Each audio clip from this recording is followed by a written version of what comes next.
Jonah 1. Now the word of the Lord came to Jonah the son of Amittai, saying, Arise, go to Nineveh, that great city, and call out against it, for their evil has come up before me. But Jonah rose to flee to Tarshish from the presence of the Lord. He went down to Joppa and found a ship going to Tarshish. So he paid the fare and went on board to go with them to Tarshish, away from the presence of the Lord. But the Lord hurled a great wind upon the sea, and there was a mighty tempest on the sea, so that the ship threatened to break up. Then the mariners were afraid, and each cried out to his God. And they hurled the cargo that was in the ship into the sea to lighten it for them. But Jonah had gone down into the inner part of the ship and had lain down and was fast asleep. So the captain came and said to him, What do you mean, you sleeper? Arise, call out to your God. Perhaps the God will give a thought to us that we may not perish. And they said to one another, Come, let us cast lots, that we may know on whose account this evil has come upon us. So they cast lots, and the lot fell on Jonah. Then they said to him, Tell us on whose account this evil has come upon us. What is your occupation, and where do you come from? What is your country, and of what people are you? And he said to them, I am a Hebrew, and I fear the Lord, the God of heaven, who made the sea and the dry land. Then the men were exceedingly afraid and said to him, What is this that you have done? For they knew that he was fleeing from the presence of the Lord, because he had told them. Then they said to him, What shall we do to you, that the sea may quiet down for us? For the sea grew more and more tempestuous. He said to them, Pick me up and hurl me into the sea. Then the sea will quiet down for you. For I know it is because of me that this great tempest has come upon you. Nevertheless, the men rowed hard to get back to dry land, but they could not, for the sea grew more and more tempestuous against them. Therefore they called out to the Lord, O Lord, let us not perish for this man's life, and lay not on us innocent blood, for you, O Lord, have done as it pleased you. So they picked up Jonah and hurled him into the sea, and the sea ceased from its raging. Then the men feared the Lord exceedingly, and they offered a sacrifice to the Lord and made vows. And the Lord appointed a great fish to swallow up Jonah, and Jonah was in the belly of the fish 3 days and 3 nights. Jonah 2. Then Jonah prayed to the Lord his God from the belly of the fish, saying, I called out to the Lord out of my distress, and he answered me. Out of the belly of Sheol I cried, and you heard my voice.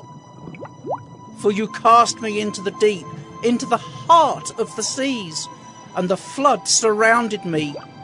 All your waves and your billows passed over me.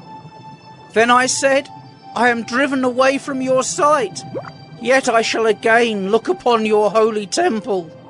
The waters closed in over me to take my life. The deep surrounded me. Weeds were wrapped about my head at the roots of the mountains. I went down to the land, whose bars closed upon me forever. Yet you brought up my life from the pit, O Lord my God. When my life was fainting away, I remembered the Lord, and my prayer came to you, into your holy temple. Those who pay regard to vain idols forsake their hope of steadfast love. But I, with the voice of thanksgiving, will sacrifice to you. What I have vowed, I will pay. Salvation belongs to the Lord. And the Lord spoke to the fish, and it vomited Jonah out upon the dry land. Jonah 3. Then the word of the Lord came to Jonah the second time, saying, Arise, go to Nineveh, that great city, and call out against it the message that I tell you. So Jonah arose and went to Nineveh according to the word of the Lord. Now Nineveh was an exceedingly great city, 3 days' journey in breadth. Jonah began to go into the city, going a day's journey, and he called out, Yet 40 days, and Nineveh shall be overthrown. And the people of Nineveh believed God. They called for a fast and put on sackcloth, from the greatest of them to the least of them.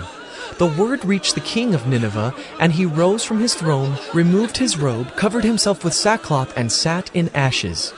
And he issued a proclamation and published through Nineveh. By the decree of the king and his nobles, let neither man nor beast, herd nor flock, taste anything. Let them not feed or drink water, but let man and beast be covered with sackcloth, and let them call out mightily to God. Let everyone turn from his evil way and from the violence that is in his hands. Who knows? God may turn and relent and turn from his fierce anger, so that we may not perish. When God saw what they did, how they turned from their evil way, God relented of the disaster that he said he would do to them, and he did not do it. Jonah 4. But it displeased Jonah exceedingly, and he was angry, and he prayed to the Lord and said, O Lord, is not this what I said when I was yet in my country? That is why I made haste to flee to Tarshish. For I knew that you are a gracious God and merciful, slow to anger and abounding in steadfast love, and relenting from disaster.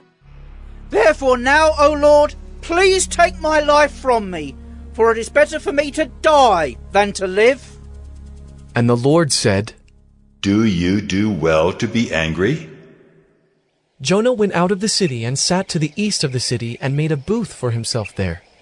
He sat under it in the shade till he should see what would become of the city. Now the Lord God appointed a plant and made it come up over Jonah, that it might be a shade over his head to save him from his discomfort. So Jonah was exceedingly glad because of the plant.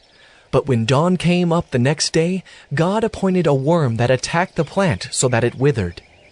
When the sun rose, God appointed a scorching east wind, and the sun beat down on the head of Jonah so that he was faint. And he asked that he might die, and said, It is better for me to die than to live. But God said to Jonah, Do you do well to be angry for the plant? And he said, Yes, I do well to be angry, angry enough to die. And the Lord said, You pity the plant for which you did not labor, nor did you make it grow, which came into being in a night and perished in a night. And should not I pity Nineveh, that great city in which there are more than 120,000 persons who do not know their right hand from their left, and also much cattle?